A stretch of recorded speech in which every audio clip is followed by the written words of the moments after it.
Puasa Ramadan. Di dalam Al-Quran, kewajiban puasa Ramadan terdapat di surah Al-Baqarah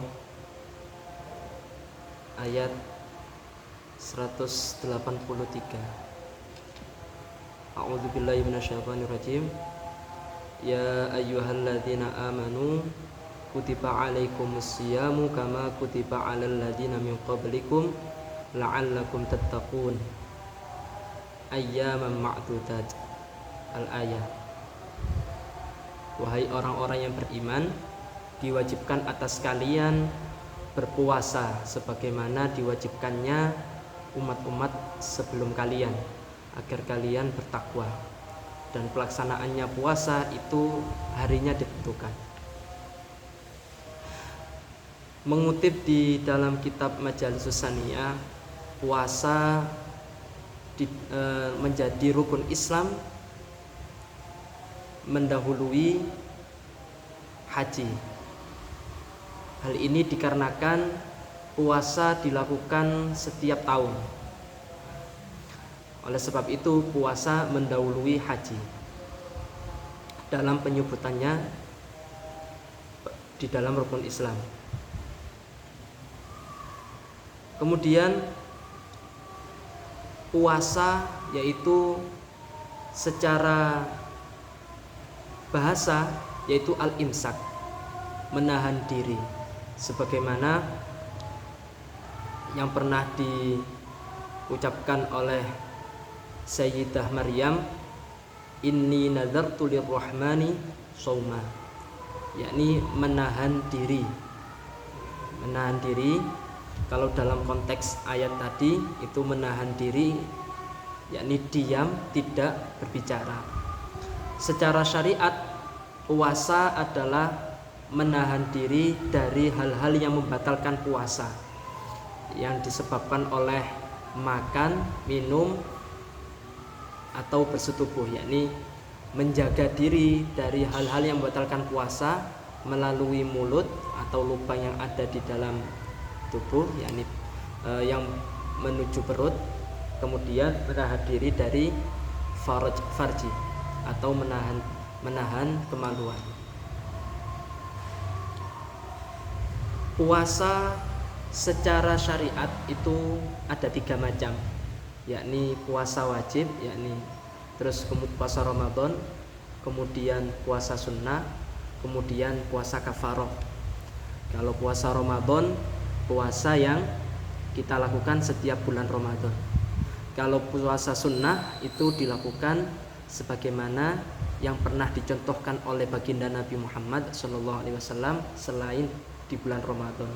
Kemudian puasa kafaroh, yakni puasa yang dilakukan sebagai pengganti dari hal-hal atau pelanggaran syariat. Pelanggaran syariat seperti puasa kafaroh karena ingkar janji dan lain sebagainya. Itu puasa dalam sudut pandang syariat terbagi menjadi 3. Sedangkan puasa dari sudut pandang pelaksanaannya itu terbagi menjadi 3 juga, yakni puasa umum, puasa khusus, dan puasa khususil khusus. Puasa umum yaitu menahan diri dari hal-hal yang membatalkan puasa, yaitu dari makan, minum, dan menahan kemaluan. Kalau puasa khusus, yakni puasa menahan diri, selain menahan diri dari hal-hal yang membatalkan puasa, juga menahan anggota tubuh dari melakukan perbuatan-perbuatan maksiat. Sedangkan puasa khusus yaitu selain melakukan atau menahan diri dari makan, minum, dan menahan kemaluan, juga menahan anggota tubuh dari perbuatan maksiat. Kalau puasa khusus ditambah menahan hati agar tidak lalai dari Allah, menahan atau menggerakkan hati untuk selalu berzikir kepada Allah. Oleh sebab itu, sebagian ulama itu ketika puasa, ketika datangnya bulan puasa, mereka cenderung untuk tidak keluar, atau mereka cenderung untuk fokus beribadah di dalam rumahnya. Itu dikarenakan mereka ingin menjalankan puasa yang khusus. Kemudian rukun dari puasa itu juga ada 3. Yang pertama yaitu orang yang berpuasa, yang kedua yakni niat, yang ketiga yakni menahan, imsak, menahan diri dari perkara yang membatalkan puasa.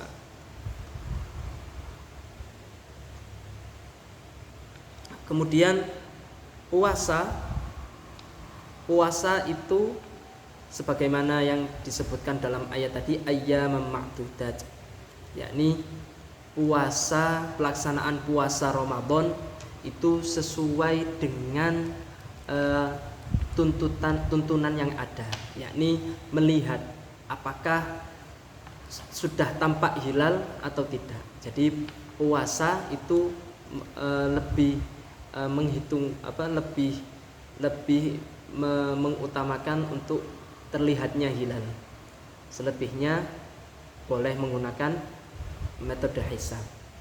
Oleh sebab itu, berpuasalah kalian, baginda Rasul, yang artinya baginda Rasul mengatakan yang artinya berpuasalah kalian ketika melihat hilal dan berbukalah kalian ketika melihat hilal.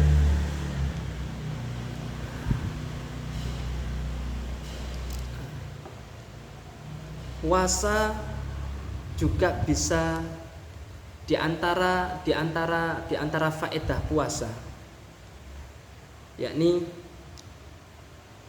yaitu puasa menajamkan hati dan pikiran, sebagaimana keterangan yang ada di dalam kitab Majalisus Saniyah, syarah dari Al-Arba'in An-Nawawiyah.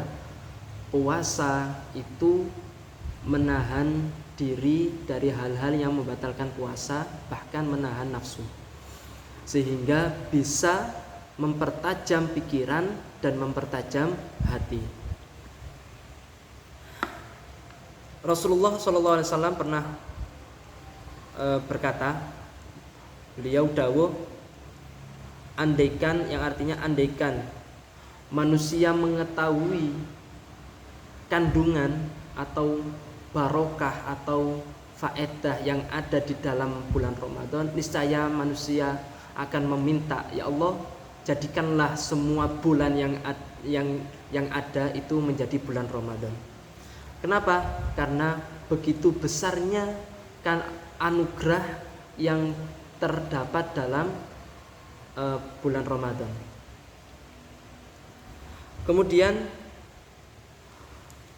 Rasulullah SAW juga berkata,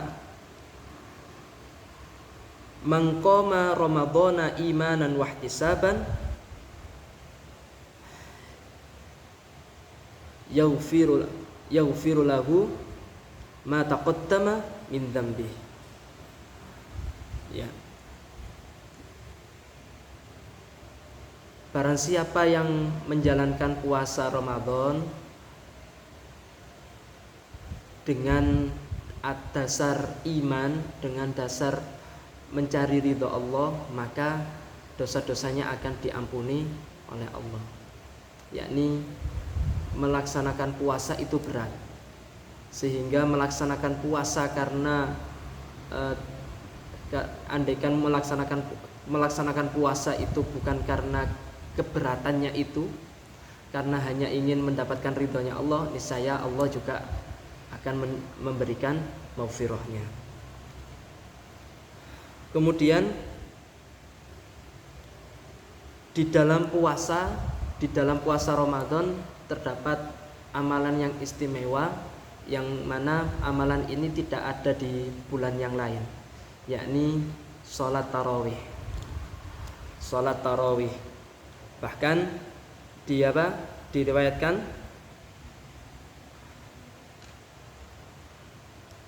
barang siapa yang berpuasa Ramadan kemudian melaksanakan sholat tarawih, maka dia akan diampuni oleh Allah dosa-dosanya yang terdahulu dan yang akan datang. Kemudian di dalam puasa Ramadan, di dalam puasa itu terdapat kebahagiaan, sebagaimana dawuhnya Rasulullah, lis-shaim farhatani. Orang yang berpuasa itu mendapatkan dua kebahagiaan.